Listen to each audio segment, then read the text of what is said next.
But one thing led to another, and 8 years later, we have 2 kids. We live in Colorado, and he's the best thing that has ever happened to me. A text message sent at 1:47 a.m. A doorbell camera capturing 32 seconds of footage. And a silence so complete that by sunrise, 3 lives had been erased from existence. What the autopsy revealed wasn't just how Shannan Watts died. It exposed a timeline so calculated, so precise, that every lie told afterward would crumble under the weight of forensic evidence. Before I show you what investigators found, before I reveal the one piece of evidence that made a confession inevitable, you need to understand that the person who killed Shannan Watts had been planning this for weeks. And she never saw it coming. But before we go any further into this case, I need to tell you something deeply personal. When I was growing up, I lost both of my parents to a violent crime. To this day, to this very moment, their case remains unsolved. No arrests. No justice. No closure. Just a pain that never quite goes away and questions that still wake me up at night. That tragedy didn't destroy me. It gave me purpose. It made me who I am today. Every case I investigate, every document I analyze, every prison record I pay for out of my own pocket. It's not just research. It's personal. Because somewhere out there, families like mine are waiting. Waiting for someone to care enough to dig deeper. Waiting for the truth. And this case, Shannan Watts' case, hit me harder than most. Because she was fighting for her family right up until her last breath. She deserved protection. Her daughters deserved their mother. Baby Nico deserved a chance at life. Before we begin this investigation, I want us to pause and honor their memory. Shannan Cathryn Watts. Bella Marie Watts, just 4 years old. Celeste Cathryn Watts, only 3 years old. And baby Nico, who never got to take his first breath. Type Amen in the comments if you believe they deserve to be remembered. Type Amen for justice. And please, type Amen for my parents, who are still waiting for theirs. And I want to know, where are you watching from right now? United States? Canada? United Kingdom? Australia? Philippines? Germany? Drop your location below. These stories connect us across continents. And I need to see how far Shannan's truth travels today. Because what I'm about to show you isn't speculation. This isn't theory. This is documented fact from autopsy reports, surveillance footage, soil analysis, and a confession that came too late to save anyone. But I have to warn you, what you're about to hear will make you question how well you really know the people sleeping next to you. Shannan Cathryn Watts was born January 10, 1984, in North Carolina.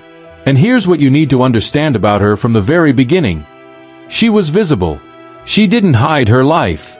She didn't pretend things were perfect when they weren't. She shared her world, her marriage, her children, her struggles, her victories, because she believed in connection. She believed in authenticity. Some people later used that against her. Strangers who never knew her picked apart her social media posts like they were looking for reasons to blame her for what happened. But they weren't there. They didn't know her. Those who actually knew Shannan described a woman who loved fiercely and fought relentlessly for the people she cared about. When she married Chris Watts in 2012, she believed she'd found her partner for life. Her equal. Her safe place. They moved to Colorado together, bought a home, welcomed 2 beautiful daughters, Bella and Celeste. From the outside looking in, everything appeared stable, structured, even happy. But inside that house, something was changing. Shannan faced ongoing health challenges. Lupus, a condition that affected her energy levels and made her worry about long-term security. Despite this, she worked. She contributed financially and emotionally to her household. She pursued flexible employment that allowed her to stay involved with her children while maintaining her independence. She wasn't trying to control anything. She was trying to hold everything together. And by the summer of 2018, she knew something was terribly, terribly wrong. Messages recovered later by investigators revealed a woman in emotional distress. Chris had grown distant, cold. His affection had vanished like smoke. Shannan questioned what she'd done wrong, analyzing her own behavior, wondering if she'd pushed too hard or not enough. But here's what absolutely breaks my heart about this. She thought the danger was abandonment. She thought the worst thing that could happen was him leaving her. She had no idea the real danger was something far darker. Something final. And she was 15 weeks pregnant with their third child. A baby boy she'd already named Nico. Think about that for a moment. A woman fighting to save her marriage, carrying a child, believing that communication and love could fix what was broken. She had hope. Right up until the end, she had hope. Now, before I tell you what happened on the night of August 12, 2018, before I show you the timeline that would later be used to reconstruct every minute of that night, I need you to understand something about this channel and why this work matters. Gathering this information isn't easy. It's not like I just Google Shannan Watts case, and everything appears. I spend hours, sometimes days, digging through court documents that most people will never see. I pay for prison records out of my own pocket. I track down sources who don't want to talk. I read autopsy reports that give me nightmares. Sometimes I feel like quitting. Sometimes the weight of these stories, the darkness I have to swim through, makes me wonder if I can keep doing this. But then I remember my parents. I remember Shannon. I remember all the families still waiting for truth, still waiting for someone to care enough to fight for them. If you believe this work matters, if you believe victims like Shannon deserve more than headlines that fade after a week, I'm asking you to subscribe to True Crime Footnotes right now. Hit that subscribe button. Turn on notifications. Because every single subscriber tells me that this mission is worth the sleepless nights, worth the emotional toll, worth everything I put into it.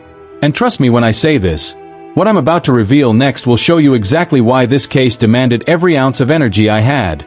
Because the timeline of Shannon's final night is so precise, so documented, that there's no room left for lies. August 12, 2018. Shannon's flight from Arizona landed in Colorado just before 1:50 a.m. on August 13th. She'd been on a business trip, trying to build a better future for her family even while her marriage was crumbling. A friend, a good friend who would later help break this case wide open, dropped her off at the Watts residence at 1:48 a.m. Security footage from a neighbor's camera captured her arrival in grainy black and white.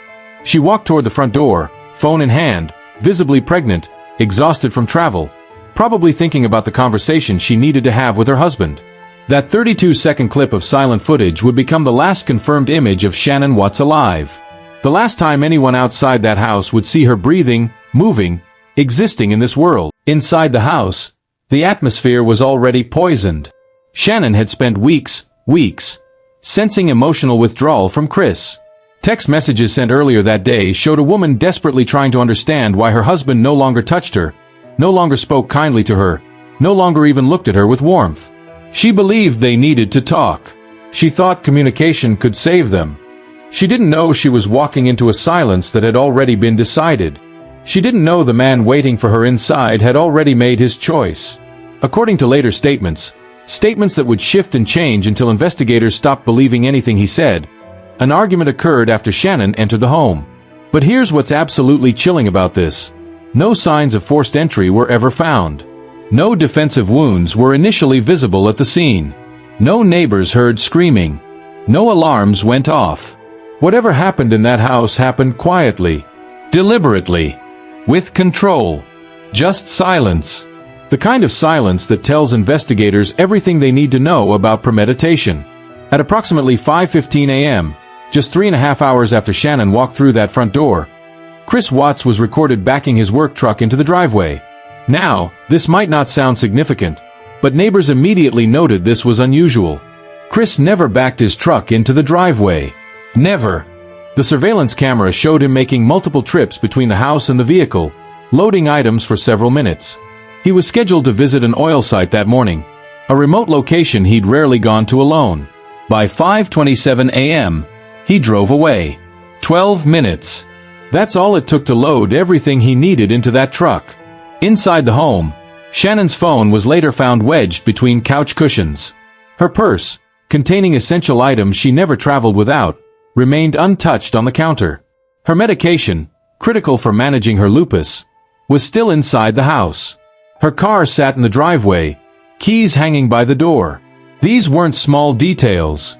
These were alarm bells screaming one truth that couldn't be ignored.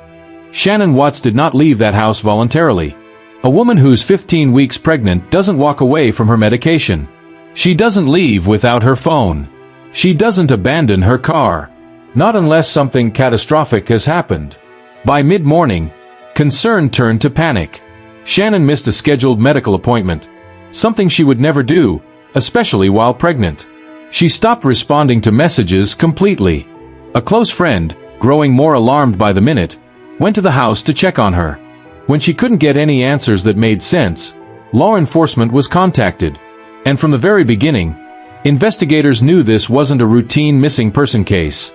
The evidence was already screaming. Phone data showed no outgoing messages from Shannon after she entered the house at 1:48 a.m. 0. Her Apple Watch, which tracks movement, heart rate, everything, recorded no activity after she walked through that door.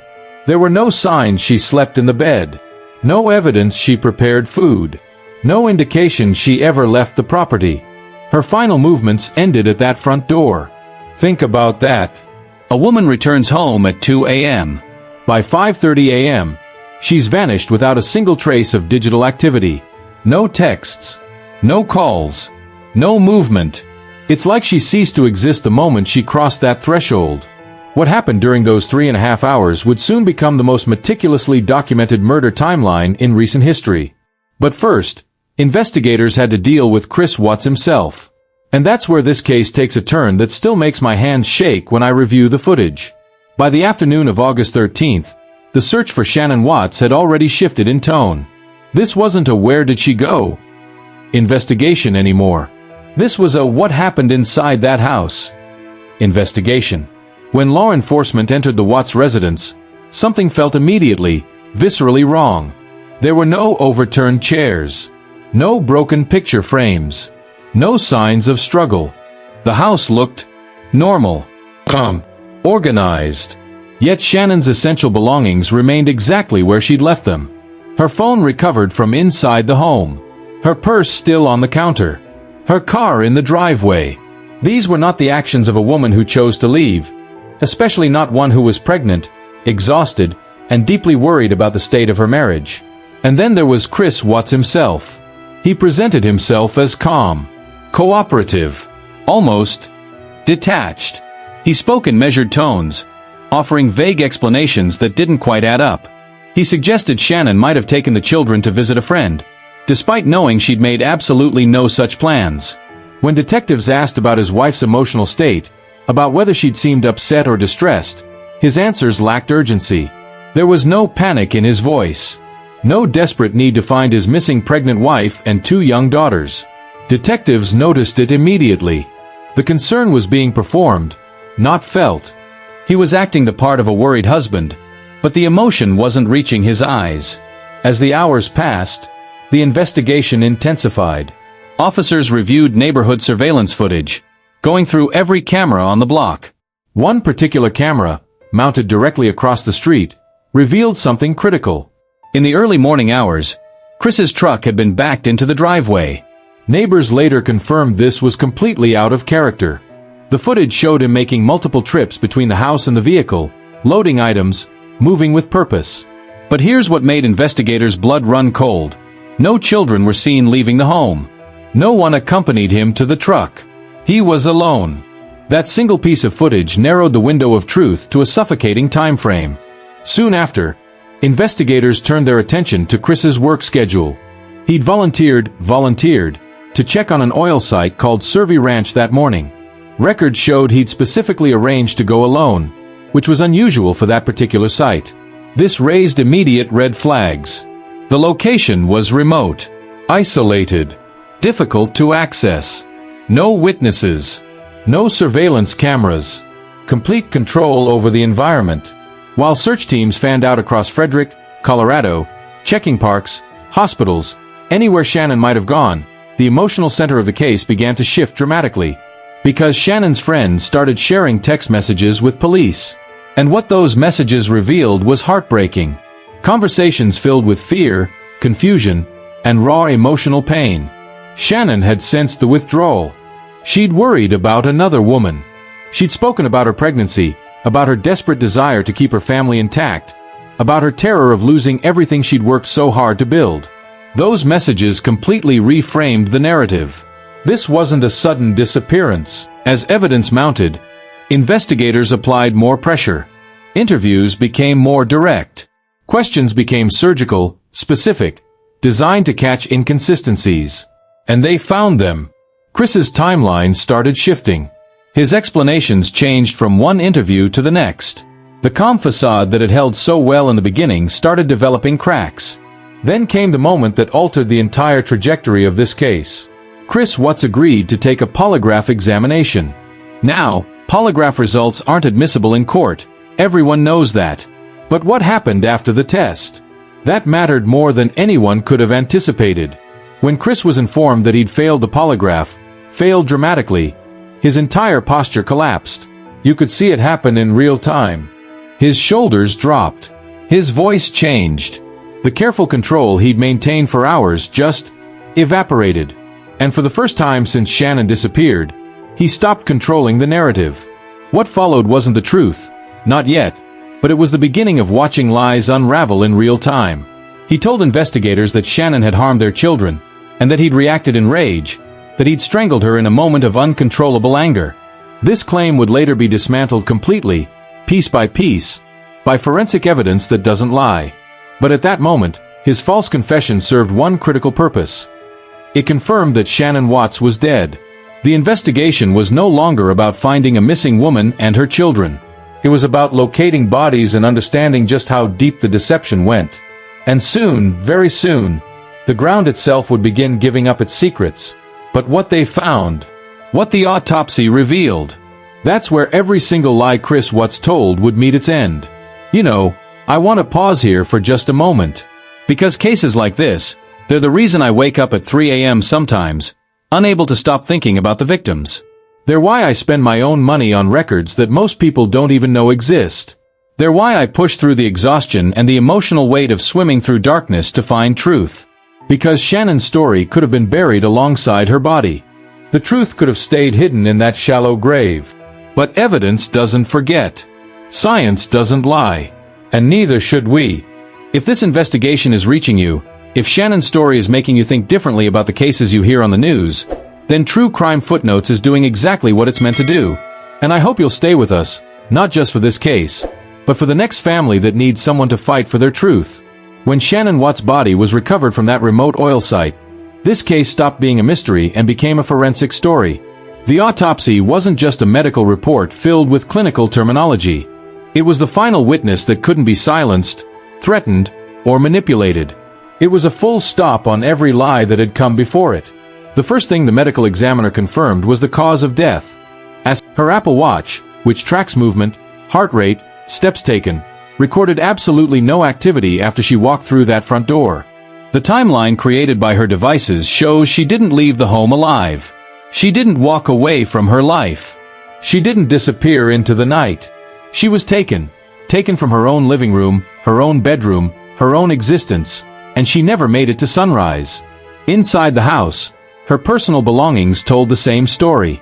Her purse containing her wallet, her ID, everything she'd need if she'd left voluntarily. Her medication that she took daily for her lupus. Her car keys. Her car sitting in the driveway, untouched. None of it, not a single piece of it, supports the story of a woman who chose to leave. In fact, the evidence doesn't just fail to support that story. It completely contradicts it. And finally, there's the evidence that made this case absolutely impossible to deny, impossible to spin, impossible to explain away. Chris's truck was recorded backing into the driveway around 5:15 a.m., behavior that neighbors immediately identified as strange and out of character. The surveillance footage showed him loading items into the vehicle, making multiple trips, moving with clear purpose. He drove away alone at 5:27 a.m. His GPS data he didn't even know was being recorded, placed him at the exact oil site where Shannon's body and the bodies of Bella and Celeste would later be found. His phone records confirmed he was there. His work access logs confirmed he'd checked into that specific site. He had the opportunity. He had the time. He had complete control over the environment. When investigators confronted him with all of this evidence, the autopsy findings, the soil analysis, the fiber evidence, the timeline, the lack of defensive wounds, the pregnancy, the complete digital silence, the GPS data, all of it, his lies didn't just crack. They collapsed entirely. Every piece of evidence formed a single undeniable truth that couldn't be argued with or reinterpreted. Shannan Watts was murdered in her own home by someone with direct access to her during those early morning hours. Her body was transported to a remote location and buried in a shallow grave. And the evidence didn't just reveal how she died. It revealed the entire architecture of deception that had been built around her murder. What ultimately exposed the motive behind Shannan's murder wasn't emotion or speculation. It was data. Cold, hard, irrefutable data. Digital footprints don't forget. They don't soften over time. They don't lie to protect reputations or preserve images. While Chris Watts was trying desperately to shape a narrative of sudden rage and emotional snapping, his devices were quietly, methodically telling a completely different story. A story built over weeks and months, not minutes. Investigators recovered phone records, deleted messages that he thought were gone forever, search histories, and GPS data. What emerged from that digital excavation was a hidden life running parallel to the one Shannan was desperately, frantically trying to save. Chris had been involved in an affair with a coworker. This wasn't some brief moment of temptation or a drunken mistake. This was a full relationship marked by secrecy, constant late-night communication, and future plans that did not include his family. This wasn't casual distraction or emotional support during a rough patch in his marriage. This was complete emotional detachment in motion. In the weeks leading up to the murders, the weeks before Shannan came home that final night, Chris's online behavior shifted dramatically in ways that would later prove premeditation beyond any doubt. He searched for apartments. Not houses for his family. Apartments for a single man or a man with a new partner. He browsed jewelry websites, looking at engagement rings. He researched vacation destinations for 2 people, not 5. He calculated financial freedom scenarios. He imagined, actively researched and planned for, a future without responsibility, without the weight of marriage, without children to support. These searches mattered because of when they occurred. Before Shannan returned home from Arizona. Before any alleged argument that night. Before any claim of emotional snapping or rage-fueled reaction. The planning came first. The murder came after. At the exact same time Chris was searching for his new life, Shannan's messages revealed the complete opposite trajectory. She talked about marriage counseling. She begged for honesty, for communication, for a chance to fix what was broken. She expressed fear that there might be another woman, but even with that fear, she still hoped for reconciliation. Her texts were filled with vulnerability and desperate urgency. Not control, not cruelty, not manipulation. Just raw desperation to hold her family together, to save the marriage she'd invested everything into. The contrast between their digital lives during those final weeks was stark and absolutely devastating. While Shannan was fighting for them, Chris was planning his exit. While she was reaching out, he was pulling away. While she was hoping, he was calculating. Location data placed Chris precisely where he claimed to be throughout this case, but for all the wrong reasons. His GPS confirmed his presence at the oil site where the bodies were later discovered. His truck movements, tracked minute by minute, aligned perfectly with burial timelines reconstructed by investigators. His work access to that remote location explained how he knew the terrain so well, understood the isolation, knew exactly where surveillance cameras didn't reach. What he described as just routine employment was, in reality, logistical advantage for the perfect burial site.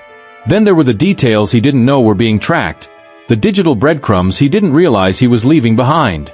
His phone showed unusual silence during the critical window when Shannan disappeared. No panic calls to friends or family. No frantic outreach to hospitals or police. No desperate attempts to locate his supposedly missing wife and children.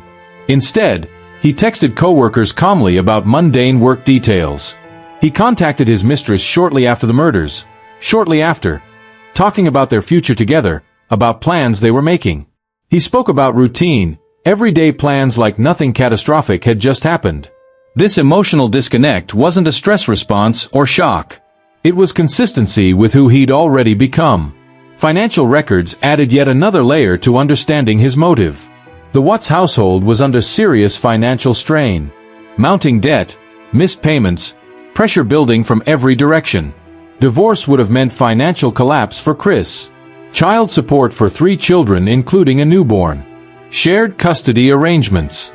Public failure and judgment from friends and family. The complete destruction of the image he'd carefully cultivated. But murder, in his twisted, distorted reasoning, offered something divorce never could. Finality. No negotiations. No ongoing responsibilities. No accountability for his choices. No monthly payments. No explanations. Just freedom. Or so he believed in whatever dark place his mind had gone. The evidence completely dismantled any suggestion that this was a crime driven by sudden passion or uncontrollable rage. Nothing about this case was impulsive when you look at the full picture. The timing was precise. Waited until she returned from her trip. Waited until darkness. The location was carefully chosen. Remote. Controlled. Rarely visited. The story was rehearsed. His reactions to police seemed practiced. His explanations too smooth. Even the shallow grave told its own story.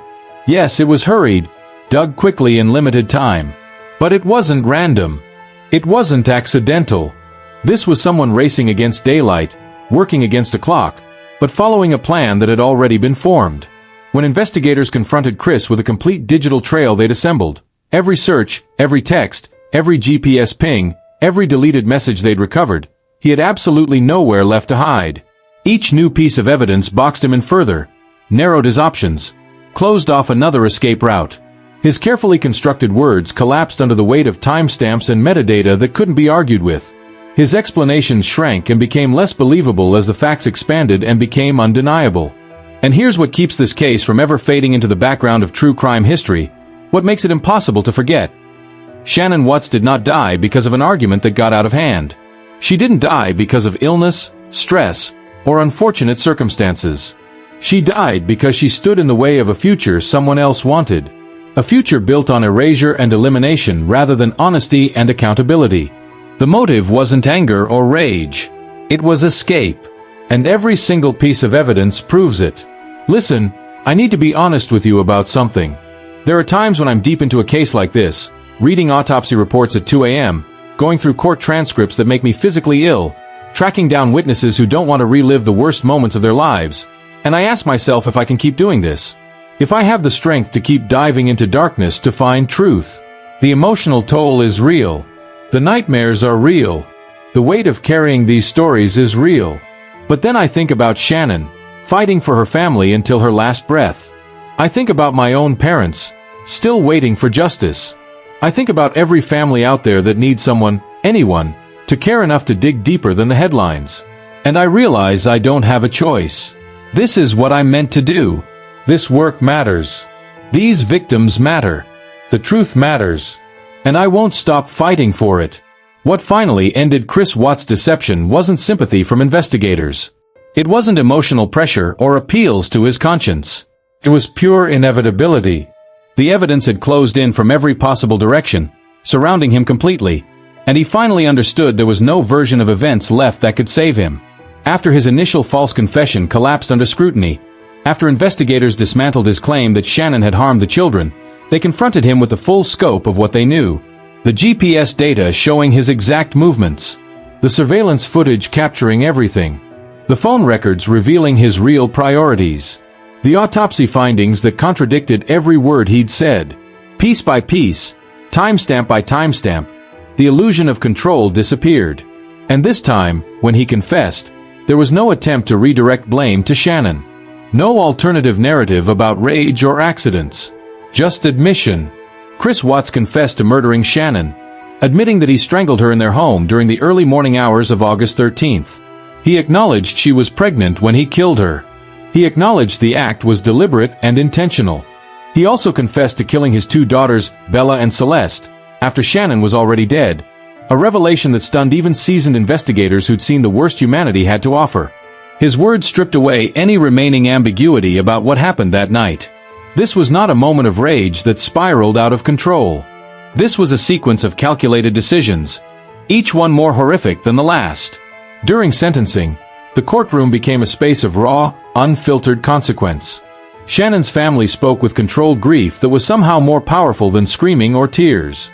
They described the daughter, sister, and mother they'd lost, not as a headline or a victim in a true crime case, but as a presence that had filled rooms and touched lives. Their statements didn't seek revenge. They demanded something more important. Remembrance. They made absolutely sure the world understood that Shannan Watts was so much more than how she died. Chris Watts was sentenced to multiple life terms without any possibility of parole. The judge, in handing down the sentence, described the crimes as incomprehensible in their cruelty. The law described them as final. There would be no appeals that could change the outcome. No reduced sentences for good behavior. No alternate endings where he walks free. This was permanent. But the case didn't end when the courtroom doors closed. Public reaction was immediate, intense, and in many ways, cruel in its own right. Shannon's life was dissected by strangers online. Her choices were scrutinized by people who'd never met her. Her personality was misrepresented and picked apart by those desperately searching for explanations that would make sense of senseless violence.